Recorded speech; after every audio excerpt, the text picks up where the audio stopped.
एका भाषेच्या वर्गासाठी पंतप्रधान मोदींचा रोड शो असं आदित्य ठाकरे यांनी म्हटलंय। मोदींच्या रोड शो साठी महानगरपालिकेने खर्च केला।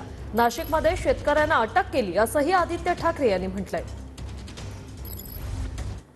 शो झालेला आहे मुंबईमध्ये, कसं पाहता या मोदींच्या दुर्दैव आहे की एकाच भाषेच्या वर्गासाठी हा रोड शो झालेला आहे आणि रोड शो साठी जेवढा गोंधळ, जेवढा ट्रॅफिकचा प्रॉब्लेम आणि मेट्रोचा प्रॉब्लेम मुंबईकरांनी अनुभवलेला आहे। मला वाटत नाही प्रधानमंत्री महोदयांनी असं रोड शो आणि एवढे सगळे अडचणी निर्माण करणं गरजेचं आहे, पण भाजपवाले जेव्हा मुंबईत येतात तेव्हा हीच परिस्थिती मुंबईची होते। 400 पार होणार असं मोदी म्हणतात आज ज्या पद्धतीनं त्यांनी मुंबईमध्ये ही रॅली। मग आज नाशिकमध्ये जे शेतकरी त्यांना अटक करण्याची काय गरज होती? ऐकून घेतलं असतं तर ठीक झालं असतं, पण शेतकऱ्यांचा प्रत्येक वेळी असं तुम्ही करता। आज नाशिकमधल्या शेतकऱ्यांचा अपमान केला, अटक केली, लाठीचार्ज केला असेल आम्हाला माहित नाही, काय त्रास दिला जेलमध्ये आम्हाला माहित नाही।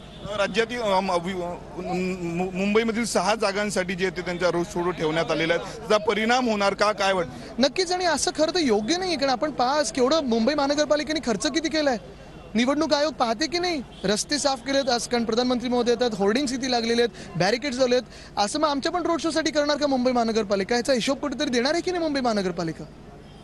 होते आदित्य ठाकरे, कॅमेरामन साई कायवारसह मी स्वप्नील उमा, TV9 मराठी, मुंबई।